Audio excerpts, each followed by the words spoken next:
Hello everyone. Well, hopefully this is the last bobbing head video of the term.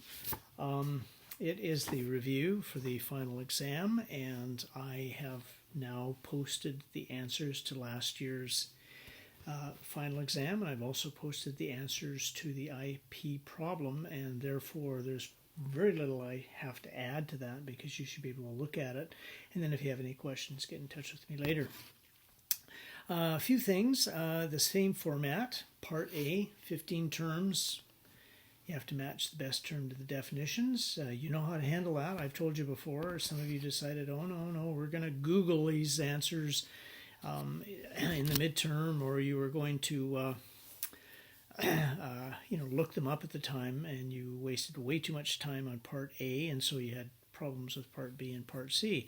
So what I want you to do is I want you to go through the material and list all the terms that you think could possibly be on there, and make sure you've got the definitions of those very handy. Once you've learned them, you'll be able to go through the 15, pick off 11 or 12, and then there's a few that you have to look up. You won't waste so much time when you get on to Part B. The time frame is tighter. The exam has been drafted, and it was originally designed for 3 hours, and I have had to cut it back because all the other law instructors wanted a 2-hour exam time slot, so I was outvoted. I think you're going to be tight for time, and so what I might do is I cannot extend the time of the exam. However, I can extend the time by which you have to send the exam back, and then give you some leeway there, and I will do that. How to handle Part B, question 1.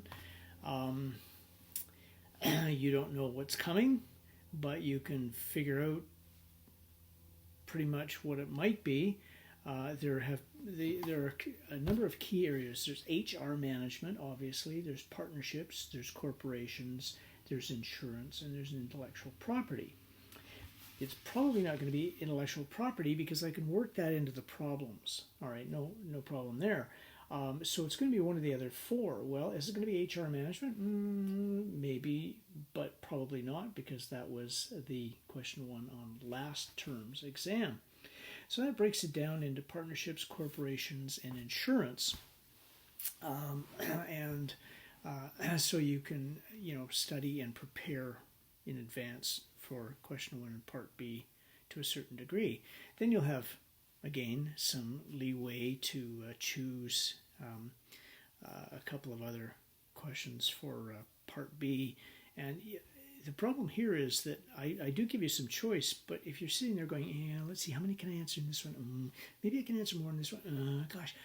Maybe I could probably answer 4 out of 5 there.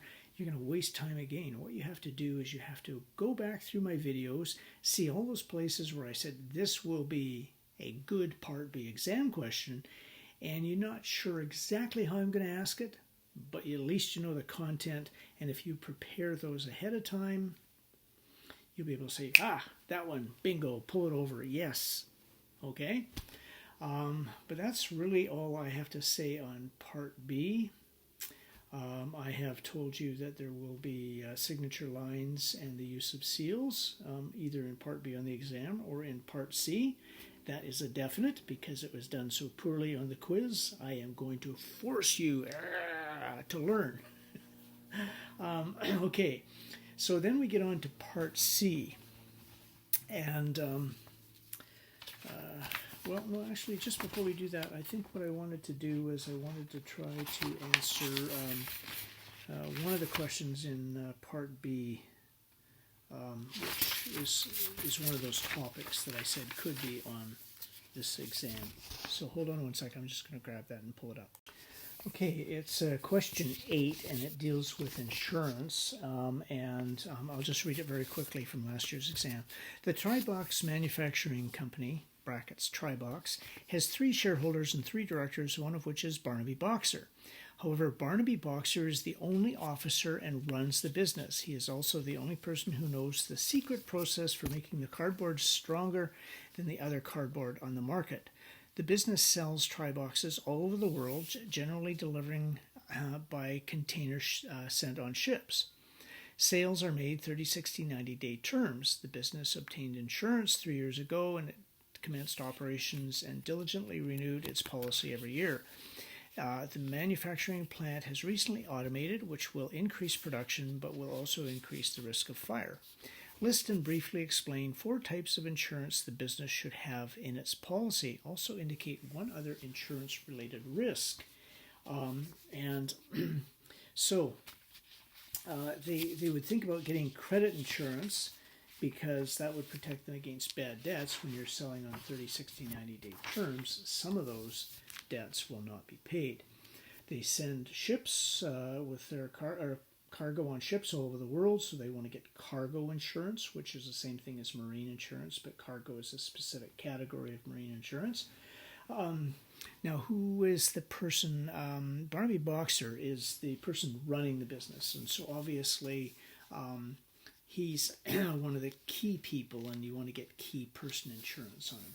But you do have these other 2 directors and shareholders that will be on the board of directors and peripherally involved in the operation, but not on a day-to-day basis. Well, decisions on a day-to-day basis might get made without their knowledge, and they could be liable, and so what they would need is not key person insurances because they're not key to the operation. What they need is errors and omission insurance in case they omit to keep up with everything during the operation. Let's see. So that's the 4 types of insurance. Now, if you say, property liability and property damage insurance and things like that, you're not going to get any marks because that isn't specifically part of the problem. All right, so you have to stop and think in terms of the insurance, what they've got, what they should get. All right.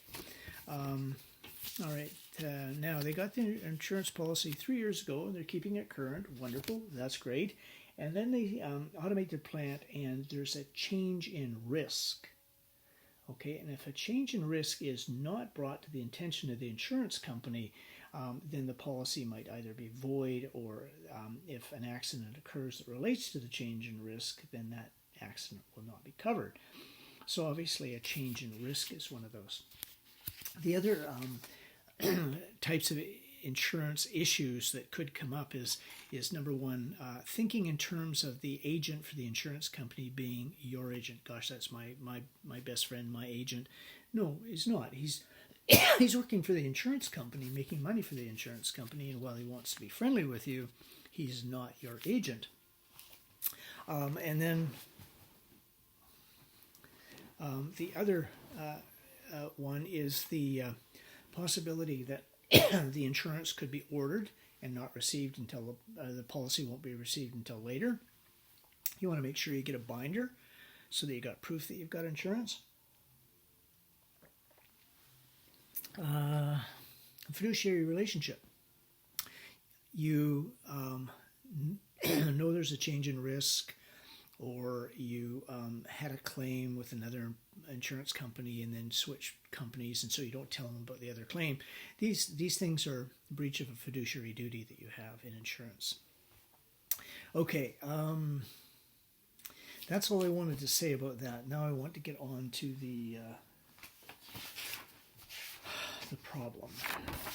Okay, this is the Myron and Mildred Entwistle. They have developed the clap hand, and they go to a law firm to see what they can do in order to protect it. I'm not going to read the beginning because it's basically just setup. But they see Pat pending, Patricia pending. Pat pending, it means a patent that's in process, so that's my big joke there, who offered some suggestions of how to protect the clap hand rather.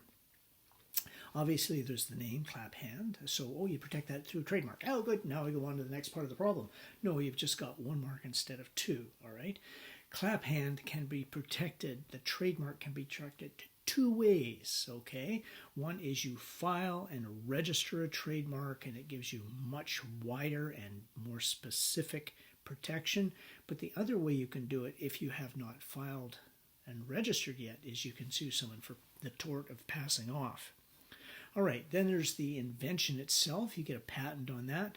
Now the clap hand, as we know from the midterm exam, that was one of my other classes. It's a hand that sort of claps back and forth, and it's got a shape to it, obviously, and so you can get an industrial design on it. Don't put down copyright. Hey, you're not going to get any marks for copyright. There is no copyright there. Okay, it is not an artistic work, and there is not a manual of operation. So, put that down. Okay, how come I didn't get a mark? Because there is nothing to protect there. Also, there's a potential that if I was going to get the clap hand produced, I might approach someone and divulge my invention to them without getting them to sign an NDA, a non-disclosure agreement. But those weren't in the problem last year. Okay, Myron and Mildred knew little about business, so they visited the law firm of Wright Pending Limite. It was doubly helpful. Why? Because they got to go and talk to Michel René Limite, the firm's corporate lawyer, who suggested the best option would be to form a corporation because it offered some advantages. What advantages? Well, obviously the key one is limited liability, but there's continued existence. There is potential tax advantages, although I don't particularly like that one. But the shareholders owe no duty of good faith or loyalty. And there's a separation of ownership and management. Okay, so that's what there was there. And of course you've seen that, so I really probably shouldn't be wasting my time with it. Let's see. Section 124 of the BC Business Corporation Acts prohibits a director from being, someone from being a director if they are underage or a discharged bankrupt and that sort of thing.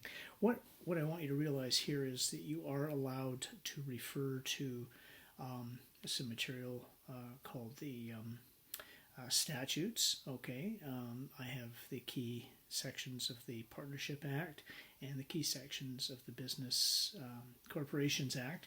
I'm going to send those to you. You will have them handy.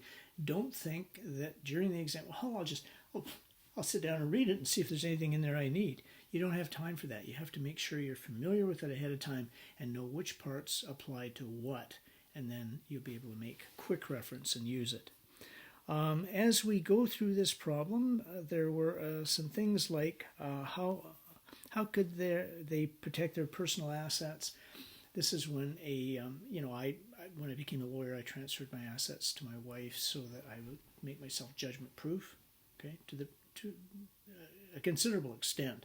There is insurance, but they wouldn't be able to come after my personal assets because I don't own the legal interest in the personal assets. I have a beneficial interest under the Family Law Act, which says if my wife leaves me, I am entitled to half the assets of the marriage, that sort of thing.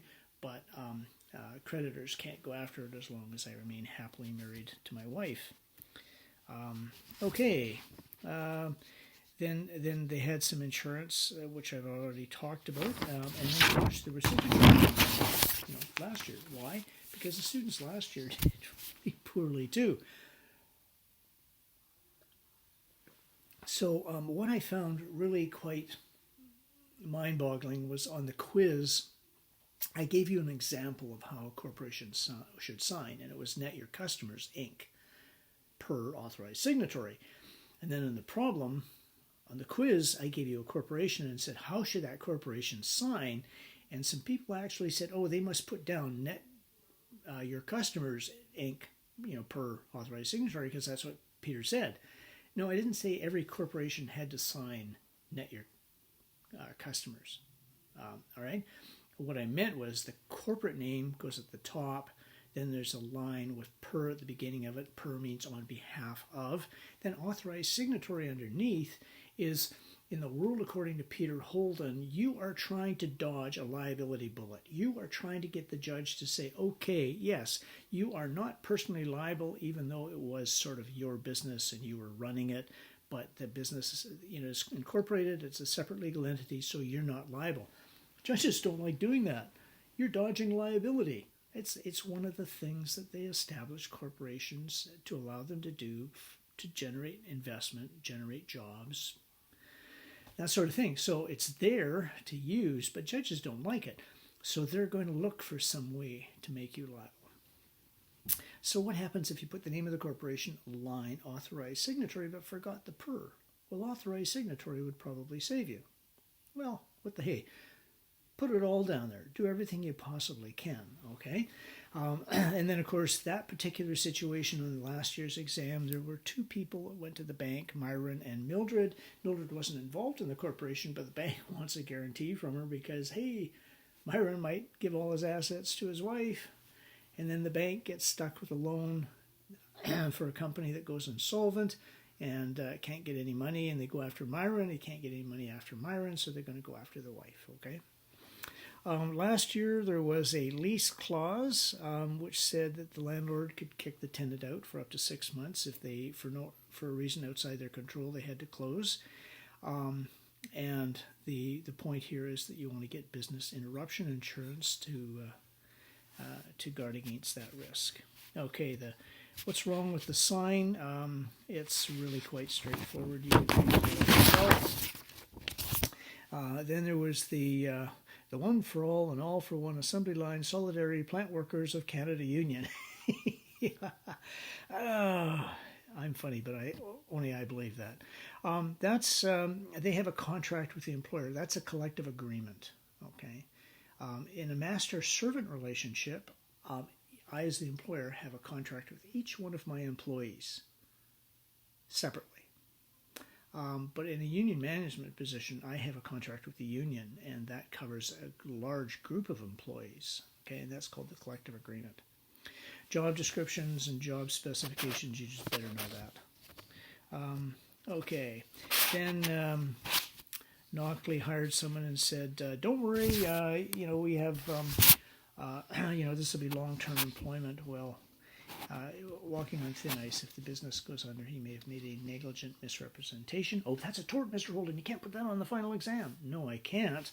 But what I can do is say he did make a negligent misstatement, which relates to HR management because he can be sued for promising long-term employment when there isn't any, and that's on the basis of the Lazarowitz Engines case, okay?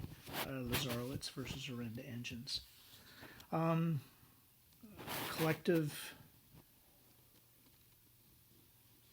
no, let's see,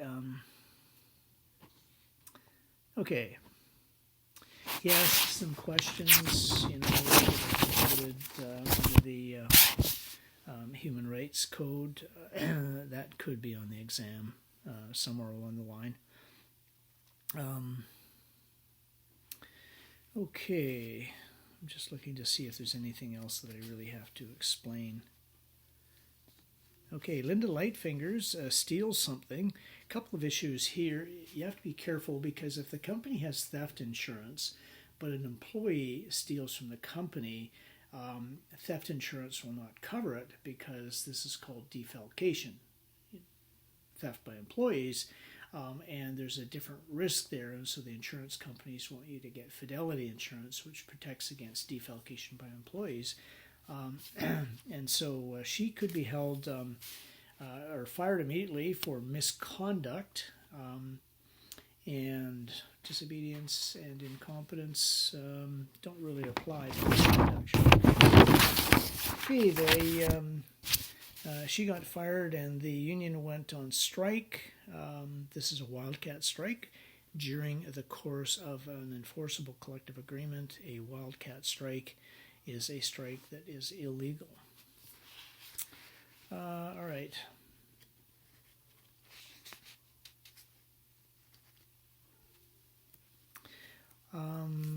One of the things that is going to be on this exam for sure is if there is a failure of a business and the business has no money to pay, who gets the money, all right? And so the first thing you have to do is realize that I gave you this piercing the corporate veil sheet, which shows who could be liable for what in the event that they do not do their due diligence.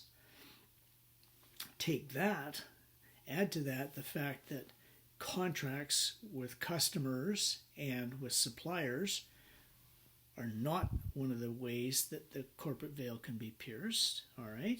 So those are the two really good reasons why people still incorporate. Take that and then work through the problem. So a business fails. Who signed bank loans? If it's just the company that signed the bank loan, then only the company can be sued. But if the company signed the bank loan and someone gave a personal guarantee, they can be sued. Did anyone sign a pre-incorporation contract before the company came into existence? If they did, perhaps they are going to be liable. Did someone sign when there should have been a seal on the document and there wasn't? Then they're not going to be liable. And so that's probably going to be one of the things that I do emphasize in this exam. Let's see, who might the employees sue for lost wages? Oh gosh, I don't know. Well, yes you do. You go to the Pierce Your Corporate Veil sheet and you can see that if employees are not paid, the Employment Standards Act says that the business or the employees are entitled to up to 3 months unpaid wages. Okay, I think it's been reduced now to 2 months unpaid wages. Great, but if the company doesn't have any money, what good's that? Well, the directors responsible for paying employees are liable. Okay. Let's see. Suppliers sue for unpaid invoices. They can only sue the company. The bank can sue the company, but if the company has no money, what they want to do is they want to go after those people that signed personal guarantees. If there's an environmental spill, then the directors or officers responsible for the spill will have to pay. The Canada Safety and the Canada Consumer Products Safety Act says that if there's a product and it's unsafe and a consumer gets injured, they can go after the company. But if the company is insolvent, who can they go after? They can go after the directors. Okay. So you just go down the list and see which ones apply to the problem, and then figure out who's liable. Okay.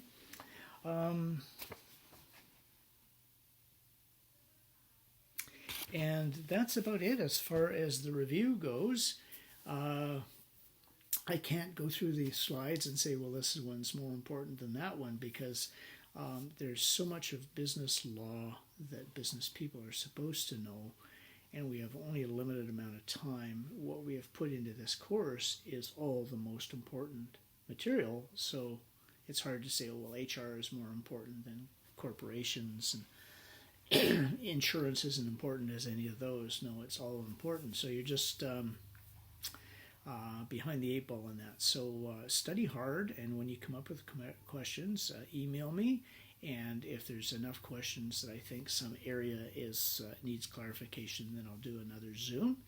But in the meantime, you've got this video, and there will be a Zoom on Monday. Thank you very much. Unless you're Section 3, in which case it's on Tuesday. Okay, thanks.